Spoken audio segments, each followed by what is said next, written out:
In an era defined by rapid wealth creation, we've all seen the headlines. The self-made billionaire, the overnight crypto millionaire, the entrepreneur who sold their company for a fortune. But there's a paradox at the heart of this new Gilded Age.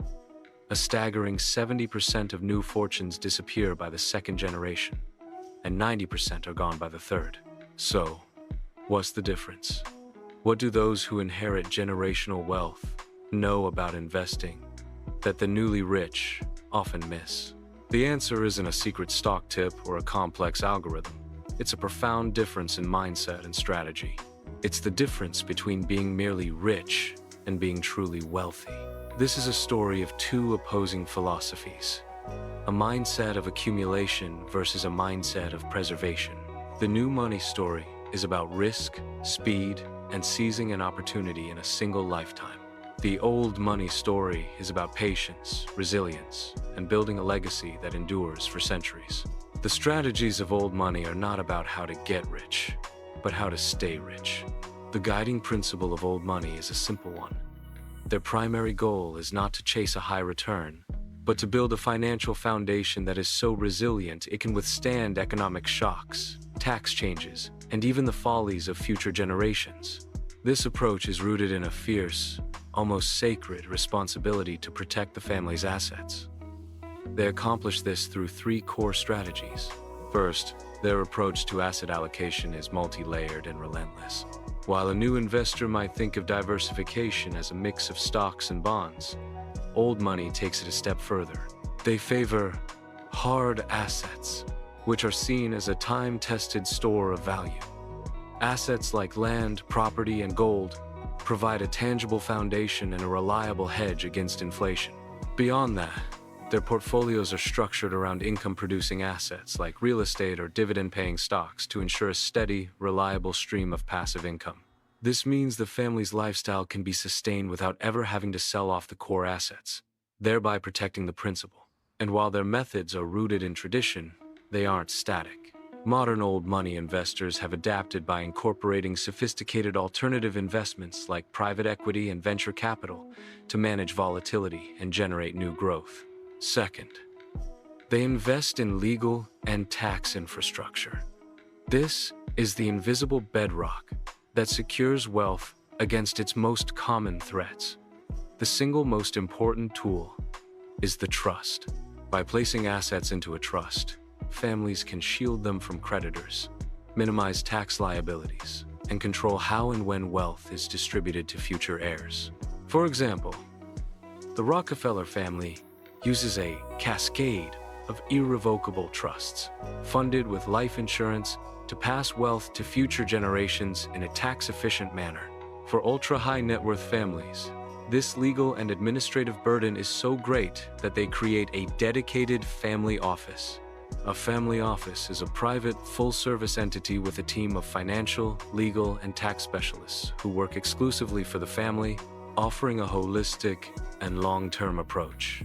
This is not seen as an expense, but as a crucial investment in long-term asset protection and governance. And finally, they invest in their heirs.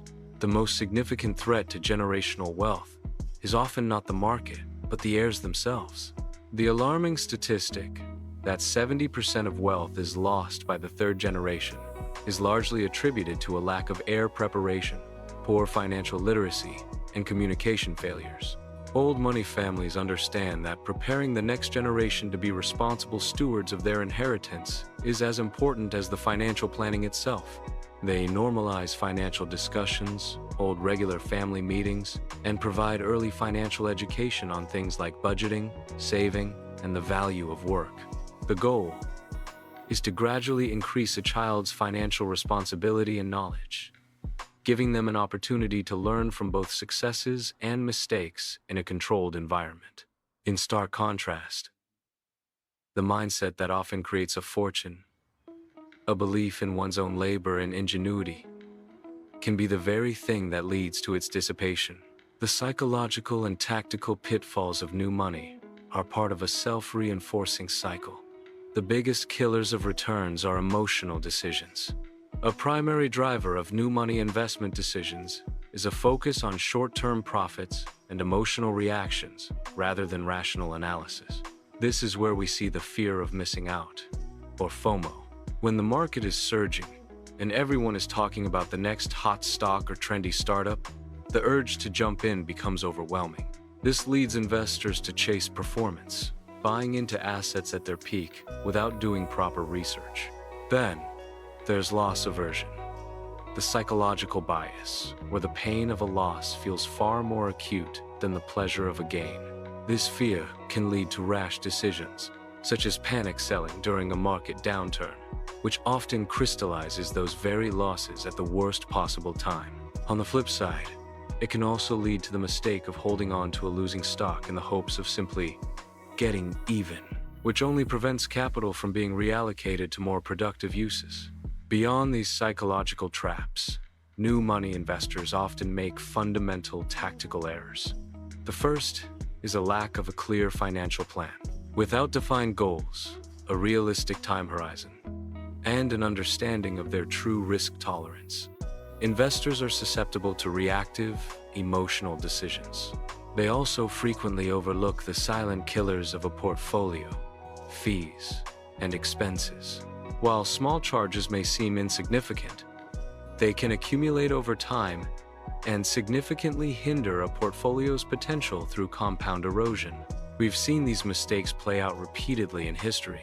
The dot-com bubble of the late 1990s is a perfect case study. Investors poured trillions into internet startups, focusing on speculative metrics like website traffic rather than traditional fundamentals like cash flow and profitability. When the bubble burst, the Nasdaq lost 75% of its value, and companies like Cisco lost 80% of their market capitalization. Today, we see the same pattern with meme stocks and crypto. We have stories of traders who made millions on a meme coin only to lose millions more on a subsequent bet, and a father of three who lost over $200,000 in a crypto lending company that went bankrupt. The high volatility of crypto and its vulnerability to hacks and scams illustrate the significant risks involved in chasing high-return, high-leverage assets without a long-term plan. The key to building a fortune that lasts is not to mimic the specific investments of old money, but to adopt their foundational mindset. The goal is to shift from the aggressive pursuit of accumulation to the patient art of preservation. So, how do you get there? First, change your mindset from get rich quick to get rich slowly. This means abandoning the idea that a single big score is the path to wealth and embracing the power of consistent, disciplined, long-term investing. Second, create a clear financial plan. Define your specific financial goals, whether it's a house in 5 years or retirement in 30, and establish a realistic time horizon and risk tolerance for each goal. This plan serves as your roadmap, providing the guardrails you need to avoid reactive, emotional decisions. Third, diversify and rebalance your portfolio. By spreading investments across various asset classes, industries, and geographies, you mitigate risk so that a single poor-performing investment doesn't upend your entire plan. Fourth, leverage the right tools to remove emotion from the equation. Automate your investing so contributions are made consistently and automatically, regardless of market fluctuations. This benefits from a powerful principle known as dollar-cost averaging and prevents you from trying to time the market.